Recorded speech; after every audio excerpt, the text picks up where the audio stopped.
Hello दोस्तों, आज हम पढ़ेंगे कलन विधि से गति के समीकरण का निरूपण।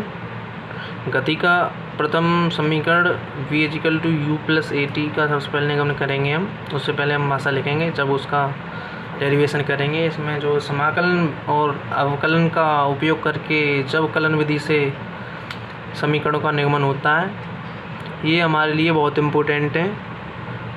क्लास 11th में ये पेपर में आते हैं, तो देखिए कैसे करते हैं हम। सबसे पहले भाषा लिखते हैं। माना कोई वस्तु नियत त्वरण ए से गति कर रही है, जिसका t इजिकल टू 0 समय पर प्रारंभिक वेग u, क्या प्रारंभिक वेग u होता है। फिर t इजिकल टू t समय पर अंतिम वेग क्या हो जाता है, v हो जाता है। क्या हो जाता है, v हो जाता है। v अंतिम वेग है, u प्रारंभिक वेग है, a त्वरण है, t समय है। अब इसको हम जानते हैं, आगे निरूपण करेंगे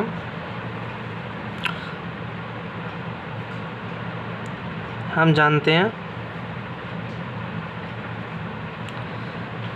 तात्क्षणिक त्वरण dv अपॉन dt। जानते हैं हम इसको, फॉर्मूले को। अल्प वेग है ये, अल्प समय के लिए। इसमें हम क्रॉस मल्टीप्लिकेशन कर देंगे। करो, इसके नीचे वन छुपा रहता है ना। तो a dt is equal to dv। अब इसमें हम दोनों ओर क्या कर देंगे, दोनों पक्षों का समाकलन करने पर देखते हैं दोनों ओर समाकलन करने पर क्या आता है। तो समाकलन dv समाकलन a dt। अब इसमें हम लिमिट लगाएंगे। तो लिमिट कैसे लगाएंगे, लिमिट देखते हैं।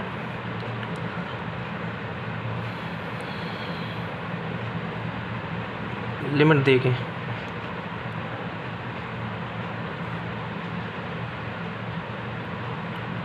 t इजिकल टू 0 पर तो प्रारंभिक वेग u है, और t इजिकल टू t समय पर v है अंतिम वेग।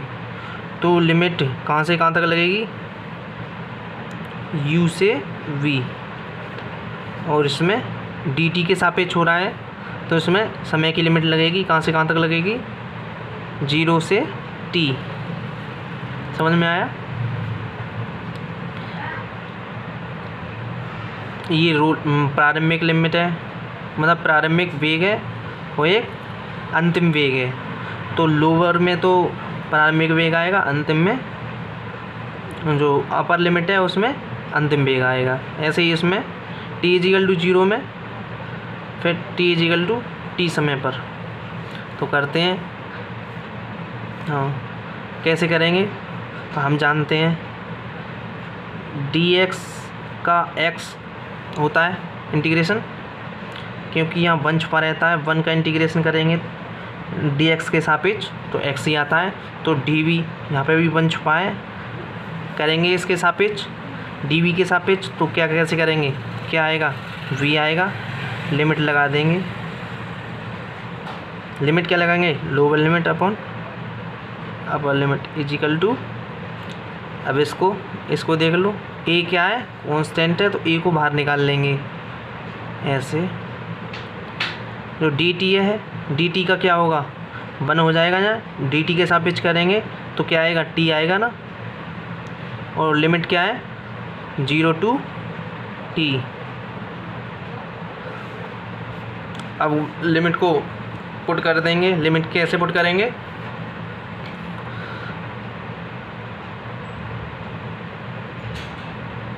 अपर limit minus lower limit, v minus u,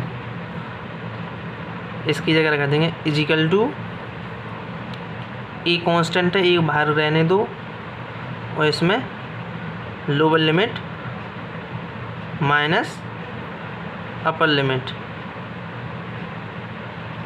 कर दी। अब इसको कर लो solve, b minus u equal to, ये क्या है, ये है और ये 0 है ना। तो और सॉरी गलती हो गई यहाँ पर,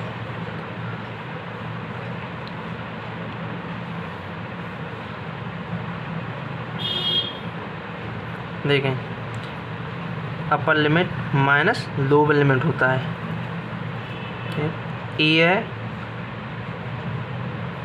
अपर लिमिट क्या है t, इसमें माइनस लोअर लिमिट घटा दो, तो ये तो यहीं रहेगा, ये है ये, और ये 0 कटेंगे कोई फ़र्क नहीं पड़ेगा, तो 80 हो गया। तो वो फॉर्मूला का निगमन हो गया v is equal to u plus 80, ये हमारा गति का प्रथम समीकरण का निगमन हो गया। अब ऐसे हम आगे चलते हैं, गति का दूसरा समीकरण, द्वितीय समीकरण का निगमन करेंगे। गति का द्वितीय समीकरण क्या है? गति का द्वितीय समीकरण क्या होता है? s is equal to u plus half a² इसमें हम बता दें आपको, s क्या है? विस्थापन, u क्या है? प्रारंभिक वेग, a क्या है? त्वरण, t तो आप जानते हैं समय होता है। तो हम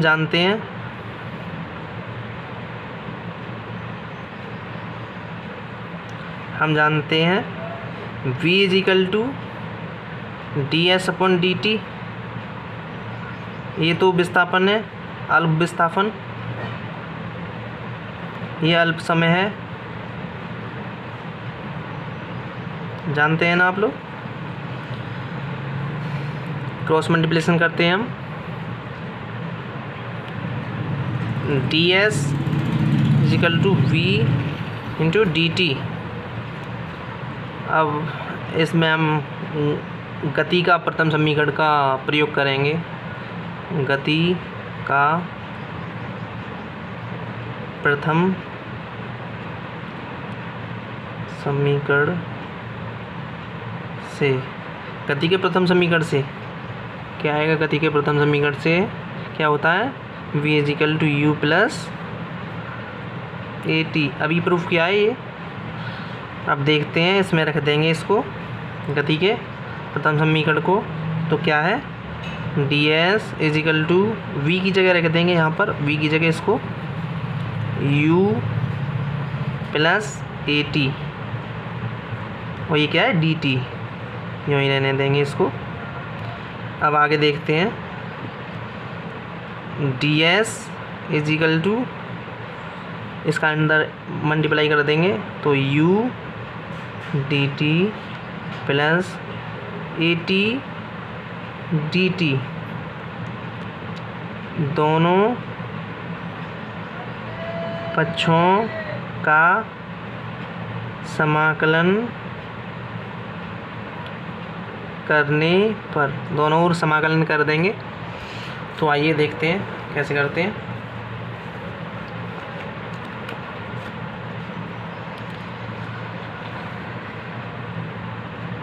देखिए, t इजिकल टू 0 पर इसका जो विस्थापन है कितना है? 0 है, तथा t इजिकल टू t पर विस्थापन कितना है? s के बराबर है। तब ये लिमिट रखने के काम आता है। तो दोनों तरफ क्या करेंगे हम? इंटीग्रेशन करो, समाकलन। तो क्या था ये? ds इजिकल टू, और ये क्या था? u dt प्लस ये क्या था? at dt, है ना। अब इसमें क्या रखेंगे हम? लिमिट रखेंगे। तो लिमिट रखते हैं हम। इसमें क्या है 0 से s, इसमें क्या 0 से t, इसमें भी 0 से t। तो आगे सॉल्व करते हैं इसको।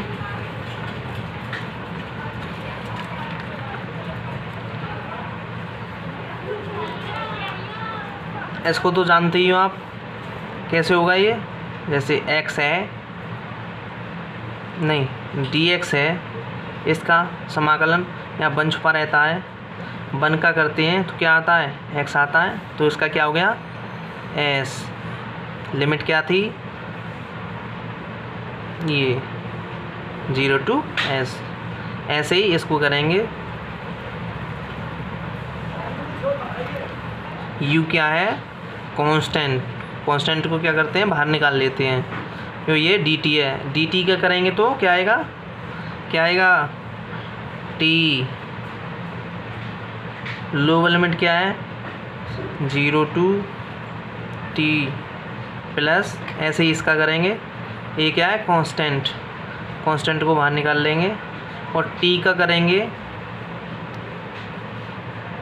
dt के सापेक्ष, तो क्या होगा जैसे हम करते हैं x का dx के सापेक्ष, तो क्या आता है x²/2। फॉर्मूला क्या होता है, फॉर्मूला x की पावर n dx, ये फॉर्मूला होता है। क्या होता है फॉर्मूला x⁴n+1। ये हमारा इंटीग्रेशन का फॉर्मूला है। इसका बहुत काम आता है आगे फिजिक्स में, इसका बहुत यूज है इस फॉर्मूले का।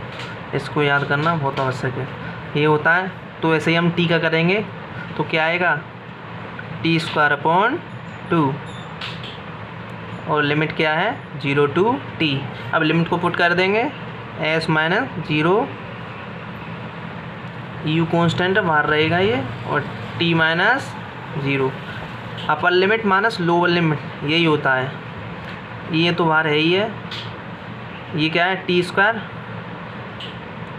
तो lower limit minus upper limit minus lower limit, तो t² बाई 2 माइनस 0। अब कर लेंगे s = ut प्लस, ये क्या हो गया a t²/2। इसको हम ऐसे भी लिख सकते हैं s = ut प्लस हाफ को अलग कर देंगे और at²। ये हमारा हो गया गति का तीसरा समीकरण। ये क्या हो गया हमारा गति का द्वितीय समीकरण का निगमन। ऐसे ही हम करेंगे अब गति के तृतीय समीकरण का निगमन। गति का तृतीय समीकरण क्या होता है, गति का तृतीय समीकरण v² = u² प्लस 2as। इसमें b क्या है अंतिम वेग, u प्रारंभिक वेग, a त्वरण होता है, और जो s होता है वो क्या होता है विस्थापन। तो आगे सॉल्व करते हैं हम इसको, कलन विधि से ही निगमन करना है इसका। तो हम जानते हैं त्वरण = dv/dt, ये फॉर्मूला होता है, हम जानते हैं इसको। इसमें ऊपर नीचे हम ds से मल्टीप्लाई और भाग दे देंगे। ऊपर नीचे ds से भाग और गुणा करने पर देखो क्या आता है गुणा करने पर, a = dv/dt मल्टीप्लाई ds/dt ना ds ही, सॉरी। आगे देखते हैं, इसको इसके साथ लिख देंगे, इसको इसके साथ लिख देंगे। तो a = dv/ds इसको इसके साथ लिख दिया, मल्टीप्लाई इसको इसके साथ लिख देंगे तो ds अपॉन dt। समझ में आ रहा है आपको? समझ में आ रहा है आपको? लिख दिया। हम जानते हैं ds अपॉन dt किसके बराबर होता है? v के बराबर। तो इसमें पुट कर देंगे a is equal to dv upon ds। ये किसके बराबर है? v के। तो v हमने यहाँ लिख दिया। अब हम क्रॉस मल्टीप्लिकेशन कर देंगे इसमें। तो देखो कैसे करते हैं। a ds is equal to v dv। Okay, अब इसमें हम क्या करेंगे, दोनों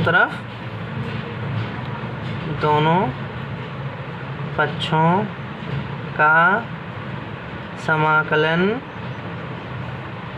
करने पर, दोनों ओर का समाकलन करेंगे। उससे पहले हम लिमिट के बारे में डिस्कस कर लेते हैं। लिमिट कैसे पुट करेंगे? माना s इज इक्वल टू 0 पर वेग v is equal to u है, तथा s is equal to s पर, मतलब विस्थापन पर v is equal to u के बराबर है। समझ में आया? तो आगे देखते हैं, हम इसका समाकलन करते हैं। तो integration a ds integration v dv, limit कहाँ से कहाँ तक होगी? s के सापेक्ष, तो s की लिमिट होगी 0 टू s। इसमें किसके सापेक्ष है? v के। तो इसमें वेग ही आएगा। तो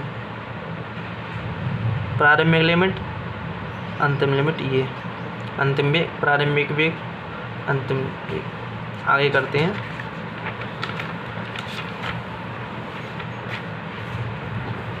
आगे देखते हैं, करते हैं इसका इंटीग्रेशन। तो ए तो कांस्टेंट है, उसमें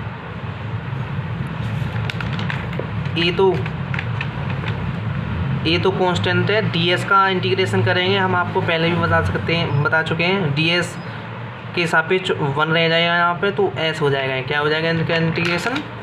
s। लिमिट क्या थी? 0 टू s थी, इजिकल टू, उसमें क्या है, इसमें b dv के सापेक्ष करनी है। तो हम पहले भी बता चुके हैं। जैसे v dv के सापेक्ष इसकी करनी है, तो क्या होगी? b square upon 2। कौन सा फॉर्मूले से? x की पावर n dx। ये हमारा फॉर्मूला हम बता चुके हैं, बहुत ज़रूरी है, याद करना है। ये n+1, ये फॉर्मूला, इससे इस पर 1 छुपा हुआ है, तो 1 n की वैल्यू रख दी, 1 + 1 2, और यहाँ पे 1 रख दी, 1 + 1 2 हो गया। तो ये हो गया। तो क्या हो गई? b square upon 2। लिमिट क्या थी? u टू v, u है ना। आगे देखते हैं। ये तो कांस्टेंट है, और सॉरी सही है। तो a कांस्टेंट है, तो a तो बाहर रहेगा। ये लिमिट को घटा देंगे, upper limit minus lower limit is equal to, ऐसे ही इसमें कर देंगे, upper limit minus lower limit u square upon 2। पहले v रख देंगे इसकी जगह, फिर u रख देंगे। ओ हो गया ये, है ना। अब देखते हैं, ये as हो गया। ये तो 0 है, 0 घटाने पर कुछ फ़र्क नहीं पड़ता है। ये क्या हो गया? 2 LCM हो गया। तो v square minus u square, fraction तो कर लेते हो, सोल्व सिंपल है। तो अब क्या करेंगे?